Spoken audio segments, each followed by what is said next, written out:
Hi guys, welcome back. I promised you a long video on this one, and I think it's going to be more a movie than a video, probably one of the longer ones on YouTube. But I think it's important to share this story because of what I went through making this particular sculpture. It was one massive roller coaster of emotions, of frustration, and of joy. It's really hard to put into words, but it took me to the level of breaking point and back the other way. And I just wanted to share it because I think it's got a message inside it, really, that, you know, whatever it is you're doing in life, I think you can, you know, if with persistence, anything is possible. Now, obviously I chose to sculpt a very famous actor and a very famous character, probably the most famous pirate on the planet, who's been in the biggest movies. And considering I'd only done about 2 sculptures at that point, I think it was pretty arrogant of me to think, you know, that I could just pick up some of this clay and create a global superstar out of it. But that's me. I just set the bar so high and I just wanted to do it. And I did. I decided this is it, I'm going to do it. And I set myself up in my kitchen with Pirates of the Caribbean music playing. I basically built the atmosphere, and I set myself on a voyage would be a good way of putting it, to try and create this character. And I'd like to just share the journey really with you. And you know, if it's something you want to come along the journey with me, please do. But I'm just waffling now, so let's get on with it. So basically, I built my base, which you've seen in other videos that I've done about tinfoil and stuff, how to build the base. So I basically built the base ready for the foil to go on. Then I start building up on the foil. I'm trying to get the overall structure with shoulders, pretty much a life-size head, slightly smaller because you've got to obviously allow for the clay to go on top afterwards, but a reasonable sized head and shoulders area. Again, leaving, I mean, I've got to get this thing in the oven at the end, so at this point I'm very sort of like looking at height and width to make sure with all the clay and everything it's definitely still going to go in the oven. So I think I managed to achieve it. So then we got the finished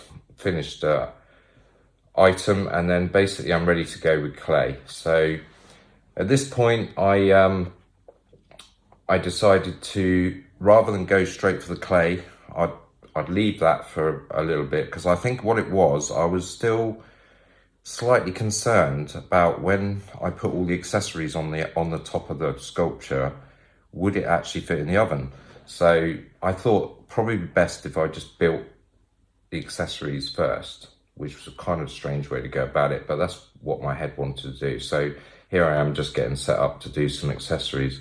So I start to build all the bits that go on the top of Jack Sparrow's head, you know, like the bone and everything else. I just start to sculpt those, and I do this almost as an individual sort of project. So I spend a fair bit of time, you know, maybe a couple of days or so, just getting all these pieces together, getting the detail as close as I can get it to the photographs I'm looking at and stuff like that, putting texture in, like all these lines you can see and stuff like that.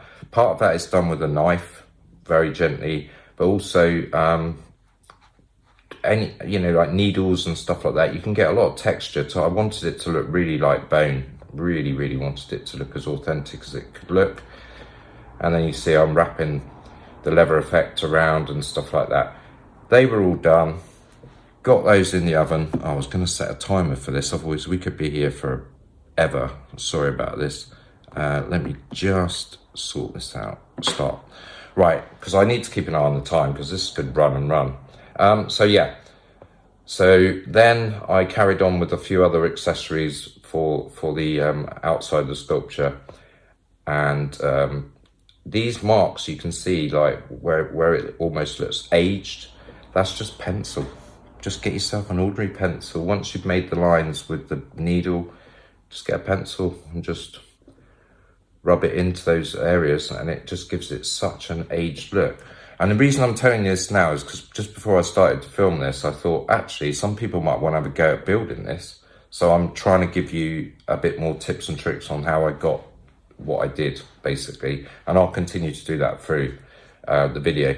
Also, we'll say this, I'm going to have a break halfway with this video because it's going to be that long. So if you know, I'll just pause it and put a break in the video so people can do what they need to do and have a coffee or whatever and come back for the second half, because like I said, it's going to go on a while. This was a long journey, over 100 hours on this sculpture. So anyway, let's get back to it. So there you can see now I'm starting to build up the various parts that I'm going to need for the outside of the sculpture when it's finished. So I was quite happy with those. I thought they came out pretty well. So then here we go, the clay. Great start, Paul, great start. So start putting down the clay. I'm feeling pretty excited at this point. You can imagine the atmosphere. I've got Pirates of the Caribbean music going. I've already made me accessories. I'm like, this is going to be amazing. Yeah, right. So we get into it. Yeah, it's looking great. I think I've already nailed it. And I got to a point where I was like, I need some eyes to be able to see. I couldn't quite get it without having some sort of eyes. So I printed off some eyes, cut them out and stuck them in the clay. I thought that'll give me a starting point. Then I can start to structure around it. Yeah. Then I needed something red for the cloth, for the bandana. So I found a piece of red cloth and put that on, and then we ended up with this. And what I noticed was it was starting to look very feminine. It looked more like a lady than a man. So this was my first problem. I'm like, how do I get the face to look more masculine? I put a moustache. Well, obviously, if you want it to look more masculine, you're going to put a moustache. Then I got a wig. See, this all came about because I was invited to a couple of fancy dress parties, and I went as Jack Sparrow, and I loved it. It was great fun. You can be a complete lunatic when you're dressed as Jack. So I just bought a lot of stuff at that time. So I'm now going to my wardrobe and getting this stuff out and sticking it all on top of this sculpture, thinking, that'll help. I don't think so. All that did actually was make the sculpture look more like a woman and cover it in hair and lint, as you will see as we move forward. This is me trying to see if the profile of the cheeks are anywhere near like a man's profile of cheeks. It's just not happening, is it? So what I need a hat, don't I? Clearly that's what the problem is here. So I'll go and get a hat. Put the hat on, doesn't help at all. So now this would be the phase that I would probably call, what was that opera? Phantom of the Opera, there you go. Oh, I'm having fun here. Okay, and then we go back to the cloth, even though it's putting loads of lint all over the clay. And you might notice that the clay's changed colour here, because I've run out of skin coloured clay, and rather than wait for the delivery, oh no, I'm going to get some white clay and start using that. I don't know what I was thinking, because if I build the face with white clay, then my only option after would be to paint it, which I don't want to be doing. I've never wanted to paint my sculptures, so I really don't know at this point what I'm thinking. Anyway, I found some more skin coloured stuff and started putting that on, so I've got half white and half skin now. And I'm messing around with it, and I suppose at this point, like, I'm like a week in, and to be honest, I'm not seeing it. It's not really where I want it to be. I'm getting a little bit despondent, but I carry on. Back to the cloth, even though the lint's going on there. I was desperately waiting for my clay delivery at this point. I was getting really frustrated because I knew by this point that I shouldn't be using anything but skin colour on it, but I was impatient. I wanted to get on with it, so I carried on. But as you can see here, I'm back to the female face. It looks more feminine, don't you think? I think it does. So I was really struggling at this point because I'm thinking, what is it I need to do to stop it looking so feminine? So I started pulling the clay around, stretching it about, pulling it down, pulling on the jaw slightly, putting a bigger chin on, putting a bigger nose on. I've got to be honest, at this point, I was wondering if I'd actually started something that I was never going to be able to finish. It just wasn't working. It just didn't feel right. But I've got this far.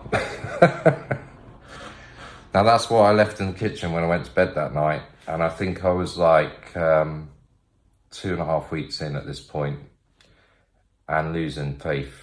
And as you can see around the nose area and stuff, that red lint off that cloth is just getting embedded in the clay everywhere.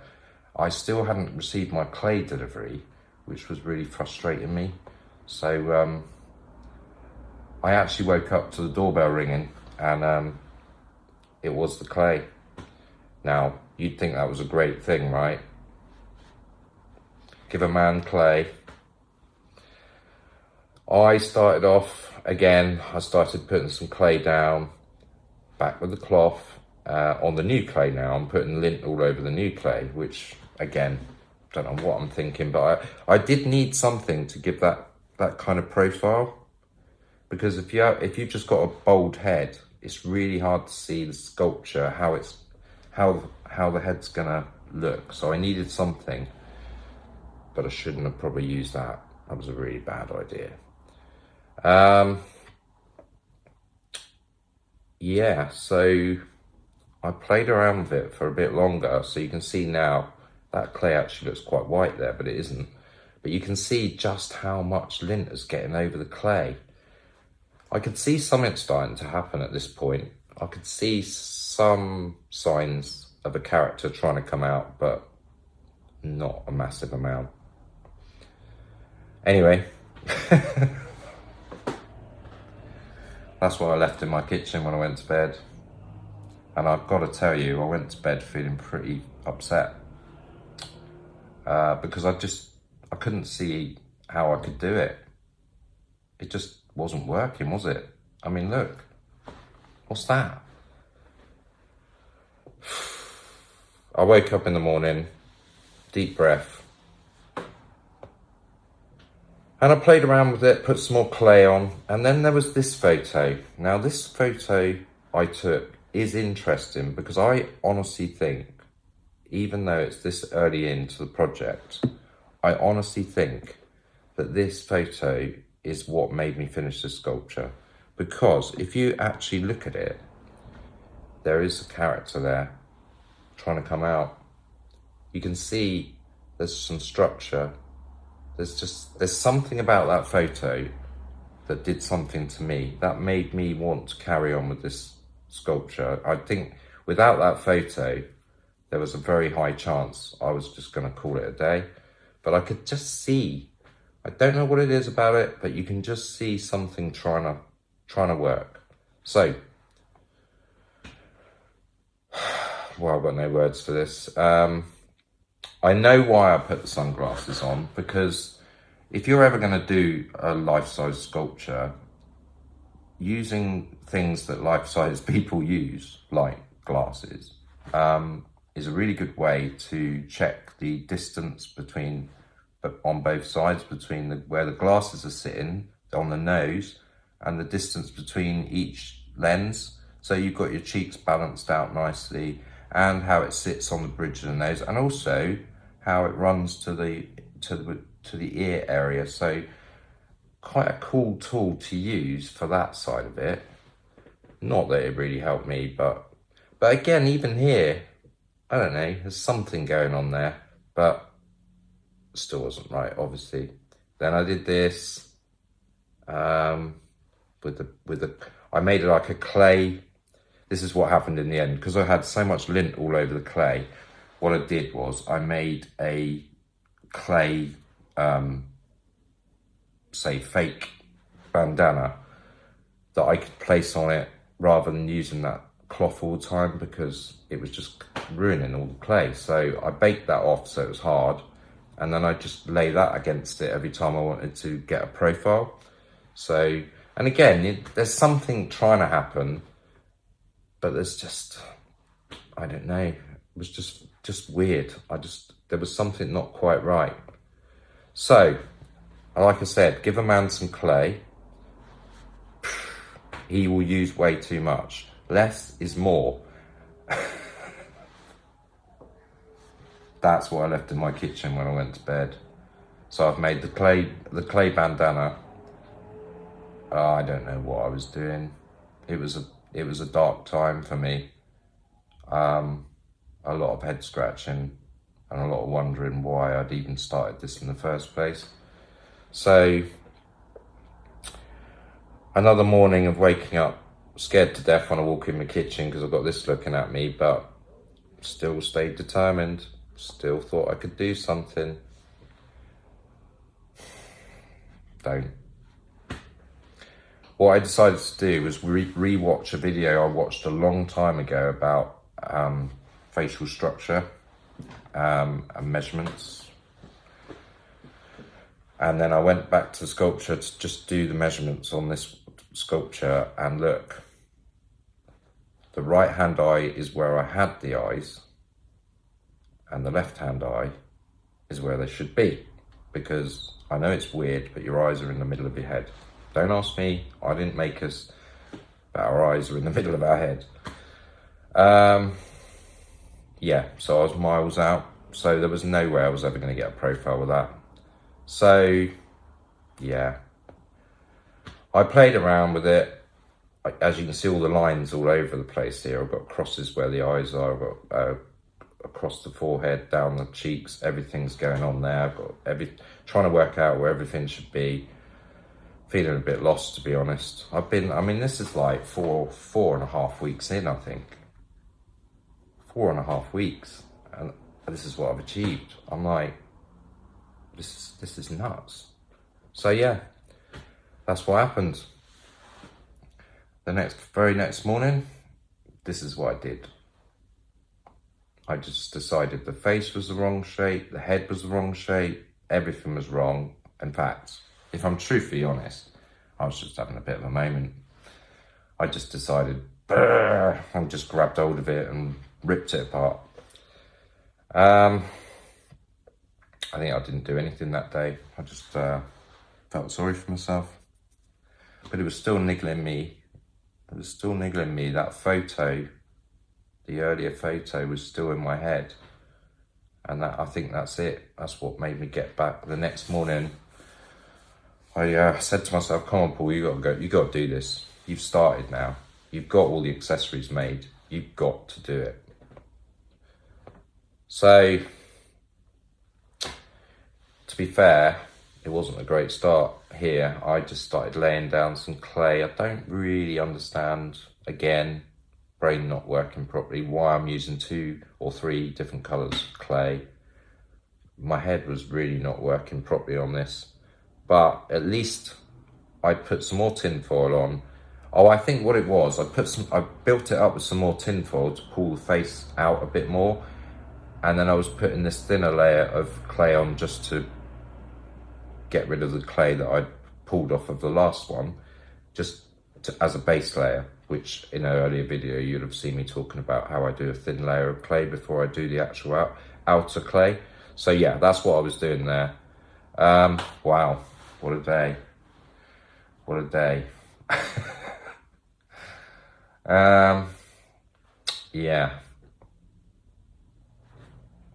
Yeah, not really happening again. I'll tell you, I was really like, every day I get up so positive to do it, and then I get this. I'm like, I'm not an idiot. I can see what I'm looking at on the screen. Why can I not turn the clay into what I can see on the screen? But you know what I noticed? I think I think what it was, I was looking at the pictures on the screen, but I wasn't allowing that to flow. I was being too like, I want it. I want that. These hands were too aggressive. I wasn't looking at the stuff on the screen and letting my hands gradually work the clay so my eyes and hands were all working in harmony. But I was kind of like looking at the image and then attacking the clay, which wasn't working. So a completely different mindset had to come into play, and that's when I started to get these sort of results. It started to work slightly better, but I had the cloth out again because I needed it down the side because the one thing about this character is that there's very little face. Look at the wrinkles, God. There's very little face with all of his hair and his other bits. There's not that much face that actually ends up, you know, because the bandana's sort of there and then there. So there's not really that much face that's going to be shown. So worrying about all the bits further back is not an issue because the hair and everything else is going to cover that. So this is why I was doing this, to just get this sort of like area that's going to be seen and profiling it. And I messed around all day. I even got a white cloth to stop the lint going on, but still used the red cloth for the profiling. I tell you guys, honestly, I mean, what am I, at the end of week 4 or beginning of week 5 at this stage? And like I said, most people would have just binned it. Look, what have I ended up with? Boris Johnson. Great, Paul. Yeah, you've been at this now in these 5 weeks and you've created Boris Johnson. Nice. Nice. Yeah. Really not cool. But again, just carry on going. Got to keep going. I decided to make some cardboard under eye black cardboard pieces, which actually did make a hell of a difference when I was doing this, because even though that looks nothing like Jack Sparrow, you kind of get what I'm saying. The shadow, having that shadow under the eyes, and means that you can work with the cheeks more and stuff like that. So it did work. I like that. Yeah, I just started to work with the cheeks and the facial part, although I think I went too deep around the nose area there. But they did really help. I put some more clay back in so you can see that the round here now is less deep. And you know, no, it's not Jack Sparrow, but it's definitely got something going on. Now this was a game changer. Putting the moustache and stuff on was a real game changer for a lot of reasons, because having the moustache sort of highlights under the nose, gives the nose more definition, but it also shows me how the cheek, because Johnny Depp has got, sorry Johnny, but you've got a really unusual face structure, especially here. You can see that line. If that line's not there, it's not working. That line there has, well, I can't put my finger on, but you can see there's a distinct line on the jaw at the bottom. If that line isn't there, it's not working. It will never look like Johnny Depp or close to Johnny Depp.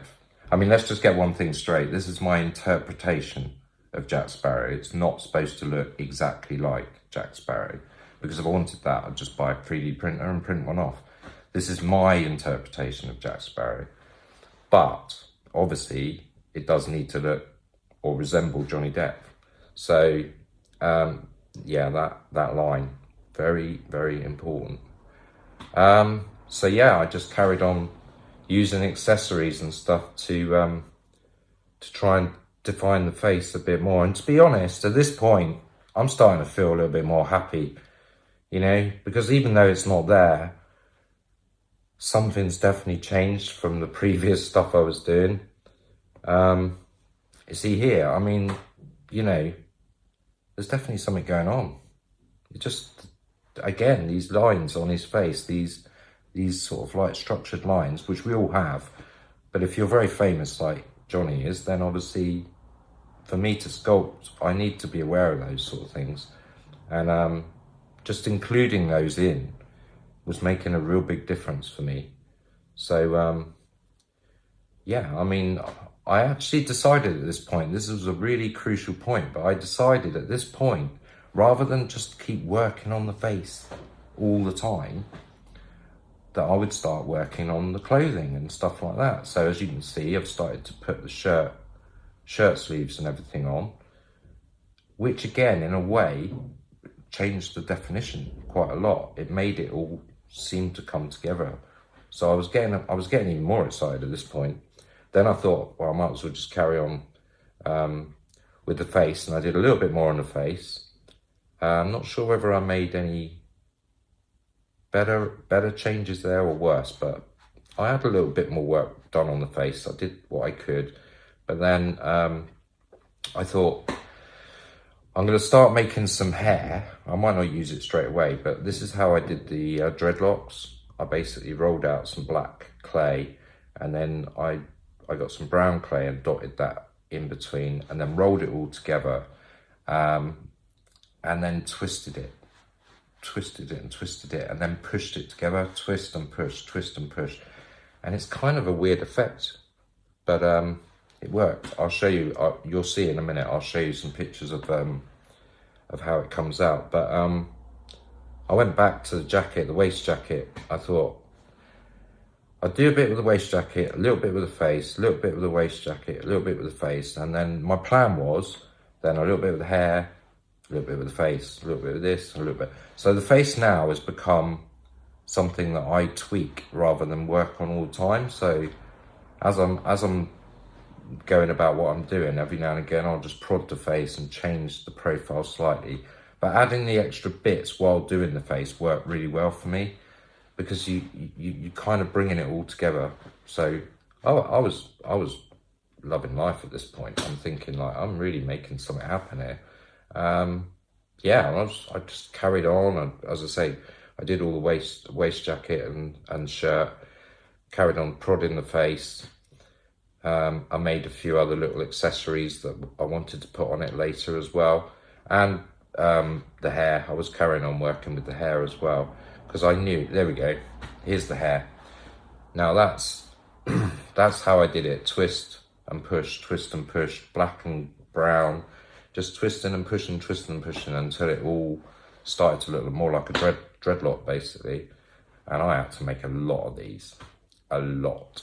So you can see in a bit more detail how it looks. It does look pretty funky actually, or I thought it did. So yeah, then I start to put some dreadlocks on, and now we're really starting to see something coming together, which I was really excited about. How are we doing on time? Do we need a break yet? Sorry about this. I just don't want to make this like, I want to give everybody a chance to sort of like get out. Oh, I've got it up there. Why am I looking at my phone? Half an hour. Right, at the half hour point we'll stop. Yeah, so this was the end of day. I stopped and I sat at the end of my kitchen and I looked down the kitchen, and do you know what? I was quite happy. I was feeling pretty pleased with myself, I must say, because after the journey I'd already been on, this was starting to make some proper sense for me, and I was a happy bunny. But right, what we're going to do, we're going to have a quick break, and then we'll come back and we'll finish the story. So I'll catch you in a bit.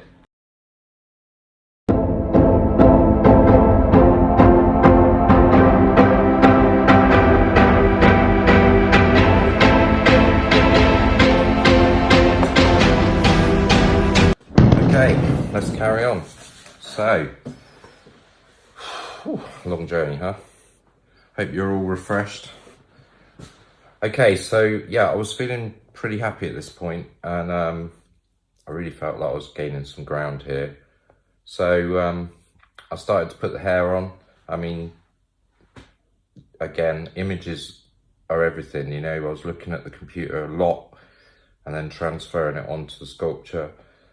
And yeah, I was just, to be honest, at certain points, it was just blowing my mind actually, that you can actually just get this stuff, just this little old clay, and start to see that in front of you was getting pretty crazy. But I kept building it up.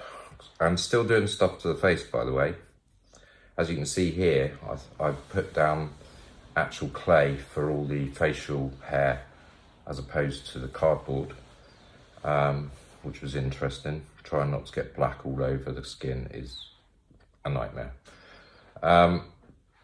But it seemed to go on pretty well, so that was good. Then I started to build in some of these features on the dreads, you know, like the rope and stuff like that. And then, yeah, the beads that I made earlier. So all these ones here, all these ones at the front are already baked, so they're hard. So basically what I did with those is I put a string through the center and tied off at the bottom, and then attached it to the top of the head. So yeah, that was done. Because you can double bake. I don't know if anyone knows that, but you can double bake. So anything that's pre-baked, you can put back in again, it won't affect it. So, and that goes for other sculptures. If you're making other figures, if it's flopping over and it won't stay up, and you would still want to build out on it, you can put it in the oven and bake it once, so that then becomes a firm piece, and then you can start building out with a solid base. Just in case you didn't know that. Anyway, so yeah, so we're building up. The hair is starting to make a real difference. And you'd see what I was saying about how much actual face is going to be seen. I mean, I was worrying about the side profile and everything a lot, but actually I only really need to worry about the cheek and the nose, because a lot of it's getting covered with all the hair and everything, which again started to look pretty cool. And then I started on the other side. I did this crazy rope kind of dreadlock thing going on there as well, which started to look pretty cool. Then I thought I'd lay the bone on the top just to see how it was all shaping up, how it was all looking. I did have in my head at this moment that, you know what, I have actually got to make a clay bandana. And there was a bit of me that was thinking it might change everything, because it might be really shiny and just not look right and ruin the whole thing. So I was getting a little nervous at this point, because I knew at some point I'm going to have to lose that cloth. But I carried on building. Wow, there was loads of dreadlocks, loads. And I was really getting through some clay at this point. I didn't actually anticipate just how much clay would be needed to do all the dreadlocks. I did think about using tin foil in the middle of the dreadlocks, but you wouldn't be able to do all the twisting to get the dreadlock effect that I got if you had tin foil inside. So probably this was one of the biggest expenses of this whole sculpture, was doing these dreadlocks, because I don't know how many blocks I got through, but a lot. You can see here, look at the quantities I'm using. Mental. But it was the only way to get the effect that I really wanted, so it had to be done. But you can see now the dreadlocks are really building up, and it's really giving it quite a sort of earthy, crazy, sort of piratey kind of look. And I was really, really excited to see how that was coming on. And then the side profile, I mean, just wow. I mean, yeah, I was a happy bunny at this point. I'm like, this thing is really taking off now. And this is what I'm saying, you know, you saw the earlier stuff, you saw the earlier photos, so you saw what I started with, right? This is just persistence that's got me here. I could have stopped when I ripped the face off. I could have just gone, no, it's not happening. I can't do it. I'm in week, 5, and it's just not working. But that, like I said, that photo with the green cloth, I think it's stuck in my head all the way through this. And I just thought, like, keep going. You never know, it could come right. And this can apply to any part of your life. You know, if you're trying to start a business, if you know someone who's trying to start a business, you know, persistence. You just got to keep going. I'm starting a YouTube channel. I don't know if it's going to do anything, but I'm going to keep going, because one, I'm enjoying myself, and two, you know, if it works, then great. It's a double win for me. So yeah, anyway, I'm diversifying. So I'm happy with this side profile. It's looking amazing. So I'll just keep building more and more stuff onto it, just to see how I can. I'm still working with the face, still changing little bits. You've seen I've put a couple of other very subtle lines into the cheeks and stuff like that. But honestly, at this point, I am buzzing. I imagine the scene. I've got Pirates of the Caribbean blasting out in the kitchen, and I've got this sat in my kitchen. I'm just like, I'm a really happy bunny at this point. Wow. And look, this is how the hair starts to finish, and crazy. Yeah, I'm building towards this bandana thing, and I'm still thinking this could all still fall flat on its face if I can't get this bandana out of clay to look right. So I carry on anyway. I carry on putting more and more bits and pieces onto it, putting off the bandana because I'm loving the cloth around the top. And also thinking, if I'm truthfully honest, as much as I'm against it, putting accessories onto clay, I was kind of considering whether or not just to stay with the cloth, which is really bad, right? I shouldn't do that. As a bit of a cop out, you should always keep pushing. So here we go. The elephant in the room. And you know what? When I put it on, I didn't like it. I mean, look at the way the light's shining on it. I was having a bit of a meltdown at this point. I'm like, I might have to go against all my... I always like to make everything out of clay if I can. Nothing like added. So this was really a dilemma. I was like, do I do it out of clay or do I use the cloth? The cloth looks so cool, but I didn't make the cloth, and that would be, to me, that would conflict.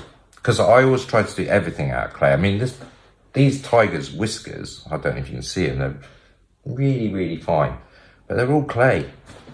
Every single whisker is made from clay, and they're like hair thin. But that's what I like to do. I like to try and achieve everything from the actual clay. So I'm playing around with it, and the first thing I'm realizing is the placement of this is going to be crucial. Because if it's too high, it won't look right. If it's too low, it won't look right. It's got to sit just in the right place. You know, it's got to be sort of like, you know, it has to be so you can see the eyes, but it's also got to make it look a little bit like moody, if you know what I mean. So yeah, I was having fun with the placement on this, and still really not happy with the shine. But I played around with it. I put the bone. This is what I was thinking. If I put the stuff that's going to be on it, maybe it won't look so shiny. So yeah, I just played around putting bits and pieces on. The other thing I did is that was just a sheen of clay, and I realised that actually it should have a pattern of some sort. So I looked around the house for some material that had some sort of you know, like a swirly pattern that I could embed into the clay, which would also offset some of the shine. So that's what I did. You can't see it's clear in that one, but you can see here I've started to embed it into the clay, and it breaks the clay up a bit, the surface up a bit, so it doesn't look quite so shiny. So I was a lot happier. Look at this. You can just see all the little patterns coming through, and I thought that's much more where I want it to be. And then I had this thought. Let me just have a sip of my tea. I had this thought. When you bake clay, it doesn't stay shiny, does it? What was I worrying about?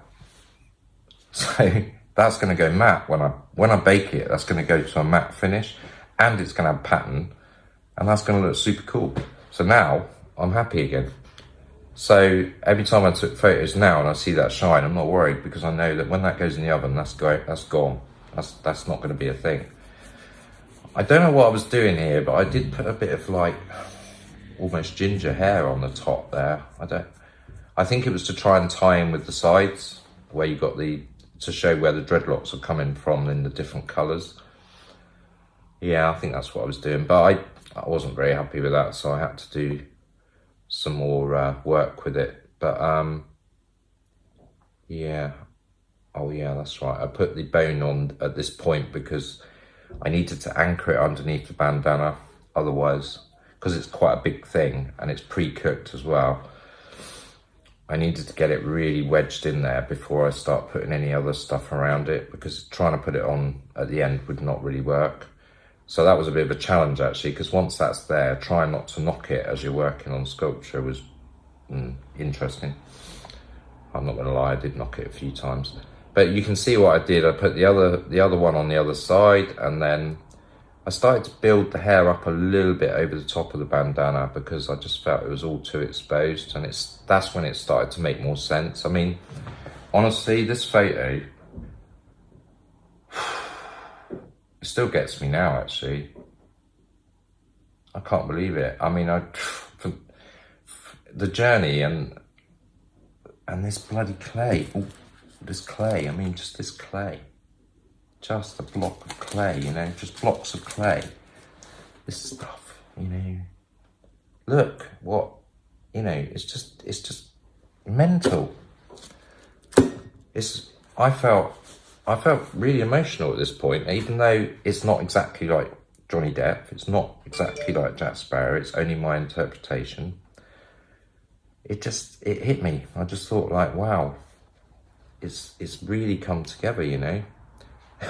I'm looking pretty exhausted at this point.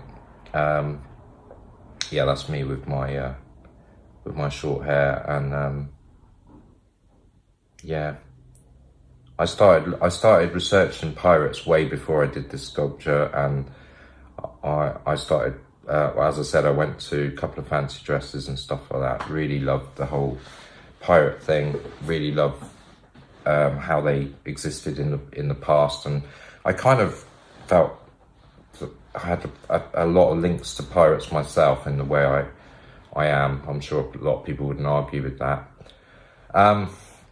So yeah, I kind of like, I think this sculpture did something to me because, well, truth be known, we was in lockdown at that point and the barbers and everything was shut. So I had no choice but to grow my hair. But as it started to grow, and as my love of pirates grew, I think it just all molded together. So anyway, this is it. This is him coming out of the oven, believe it or not. You can just make out he's sat on the oven door. And yeah, there he is.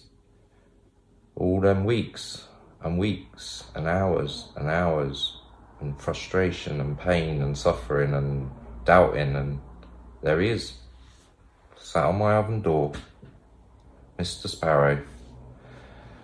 And there he is on my mantelpiece. And I honestly am proud of him, more so just because of this journey that I've just shared with you, because there's so many times that this sculpture should not have existed, because I should have given up, you know, after the amount of hours and weeks of pain and suffering and messing around and restarting. But all I can say to you is the reason that I've done this video is because, yes, I love him. He's amazing. But it's a bit of a lesson, isn't it, on never giving up, never quit, no matter what trouble you're going through, no matter whether it's depression. And if you are suffering with depression, buy some of this and start playing around with it, because it is so relaxing and it's so rewarding, as you can see. You know, I'm not a sculptor. I have never been trained in sculpting. I found this clay online one evening when I was looking for a 3D printer, and that's it. I've never been to a university or a college. I've never studied art. I've got no background in any of it. So look, you know, persistence, belief in yourself, and you should have belief in yourself. You know, anything is possible. Whatever you can think of is possible. And and this is why I've shared this journey, because it's not about me being self-indulgent about what I've done. Oh, look at me, oh, I'm amazing. I don't actually think I am amazing. I think the journey's amazing for me. That's what this is about. It's about how it changed me as a person, how you can learn a lot about yourself by challenging yourself to do something that you don't think you can do, or rather you do think you can do, but then getting yourself to the point where it's done. But me personally, I love this journey, and I'll never forget it. It was a bit of a life-changing moment for me, and I'm really proud of how it came out, and I really hope you enjoyed this. If I've come across as self-indulgent, I really apologise. It's not about that. I just wanted to kind of show people that, you know, in life you can do anything if you put your mind to it, and also with this clay, you can do anything. So don't let anyone limit you. Don't let anyone tell you it's not possible, because everything's possible. You can do anything, you know, just get out there and do whatever it is you need to do. I really hope you enjoyed this. I've enjoyed it. It's a trip down memory lane for me. And it's been pretty emotional, to be fair. And I just thank you so much for watching, and, you know, leave your comments and everything. Let me know whether I've been a completely self-indulgent person or not. I don't want it to come across that way, but love you guys, and I'm going to end it now because this has been a mammoth long video, but I really love you, and I will see you on the next one, and we'll talk about some other amazing stuff to do with this clay. So take care, and I'll see you on the next one.